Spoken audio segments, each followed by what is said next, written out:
Je suis Nelly Kelomé, enseignant-chercheur au département des sciences de la Terre de la faculté des sciences et techniques de l'université d'Abomey-Calavi.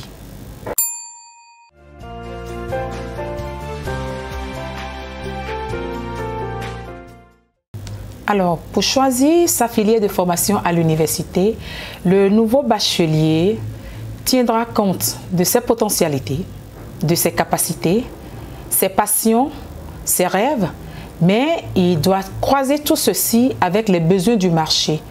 À la fin de sa formation, il doit être capable d'offrir, d'apporter quelque chose à la communauté dans laquelle il vit.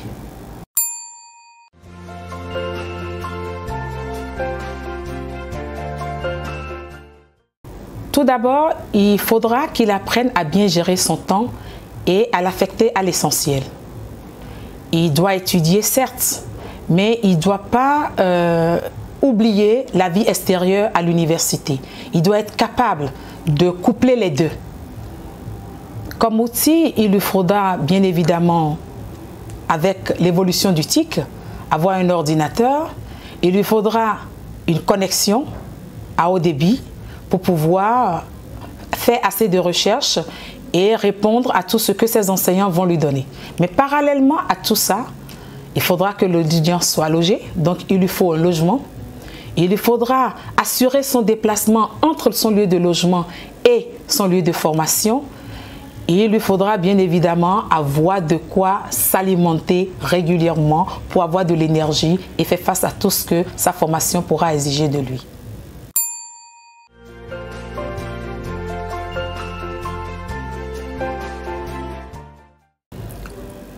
Il faudrait déjà que l'apprenant tienne compte de son apparence. Il doit venir sur le campus propre, bien habillé et bien coiffé. Lorsque vous faites le choix de poser une question à un enseignant, l'enseignant voudrait déjà se rassurer que vous êtes réellement un étudiant. Et ceci, c'est déjà par votre apparence. Donc, chers étudiants, veillez réellement à votre apparence. Vous aborderez votre enseignant avec respect et humilité, que ce soit pendant le cours ou en dehors des cours. Parce que solliciter un enseignant pour des réponses complémentaires est signe d'engagement dans ses études. Et je peux vous rassurer que tout enseignant est à la recherche des étudiants comme ça, qui sont curieux, qui veulent mieux comprendre, qui veulent mieux percer la notion que l'enseignant est en train de vouloir leur donner.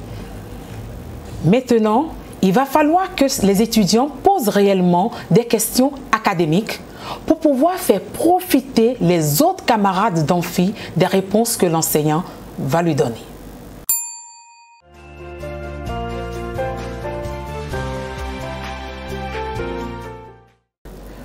Pour les étudiants qui éprouvent quelques difficultés à suivre le rythme à l'université, je vais leur donner quelques conseils. Premièrement, il faudrait qu'ils soient assidus aux cours. Deuxièmement, il faut qu'ils travaillent en groupe. Et pas n'importe quel groupe. Il faut chercher à intégrer des groupes où il y a des gens qui en savent un peu plus que soi. Donc des gens qui sont un peu plus intelligents, capables de vous apporter quelque chose. En troisième position, je dirais que l'étudiant ne doit pas trop être accroché à l'académie, aux cours, révisions et autres. Il doit pouvoir avoir une passion en dehors des études. Donc, il doit avoir une activité qui puisse lui permettre de décompresser.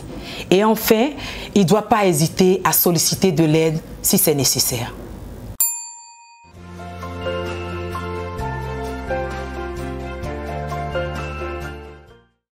Pour ceux qui pensent que l'université est une perte de temps, je dirais tout simplement que les études supérieures ne sont pas faites pour tout le monde.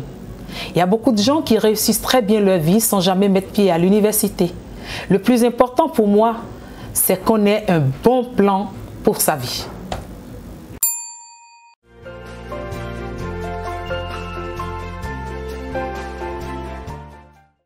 Alors, pour s'assurer un emploi à la fin de sa formation, il ne faut pas attend d'obtenir son attestation de formation ou son diplôme en main avant de commencer par rédiger des lettres d'embauche, il faut commencer par explorer le mode de l'emploi pendant que vous étudiez.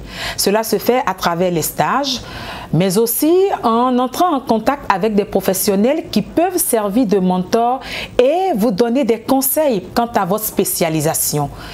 Il faut aussi participer aux événements professionnels et surtout, se constituer un réseau. Ça aide énormément.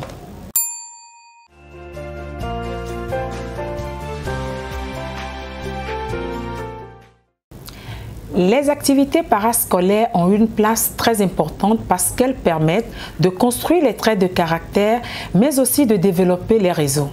De plus, elles permettent d'identifier des voies professionnelles.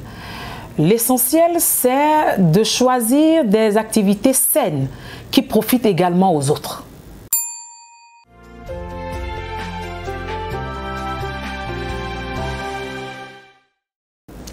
Les associations étudiantes sont des espaces de formation et de camaraderie. Il est encouragé d'y adhérer, pourvu que les études ne passent pas au second plan.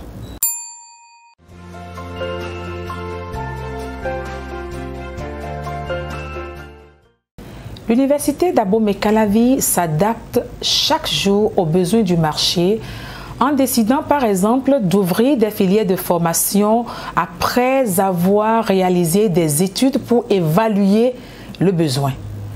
Et le rapprochement avec le monde professionnel et l'intervention des professionnels comme formateurs dans ces différentes formations permettent à l'étudiant d'acquérir des compétences professionnelles pendant ses études. Ça fait de ces étudiants-là des gens opérationnels une fois qu'ils ont le diplôme en main.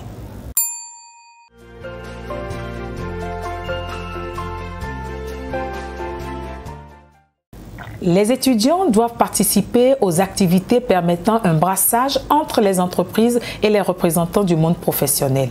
Ils doivent également veiller à faire des stages régulièrement avant la fin de leur formation, mais aussi ils doivent penser à se faire former sur les compétences de vie, ce qu'on appelle généralement les soft skills et le leadership. Très important.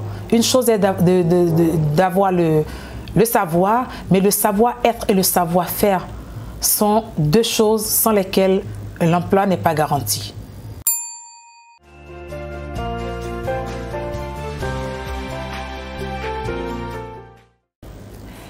Au bachelier de cette année, je dirais tout simplement, armez-vous de courage et n'ayez pas peur de demander l'aide des aînés.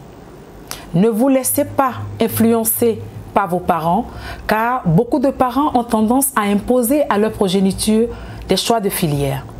Rappelez-vous, tout à l'heure, j'avais bien dit, pour faire le choix de votre filière, vous devez tenir compte de vos compétences, vos potentialités, vos passions, vos rêves, et vous devez croiser tout ceci avec le marché de l'emploi. Faites le choix de quelque chose que vous aimez, de quelque chose qui vous passionne, et vous allez voir que vous allez facilement réussir vos études universitaires.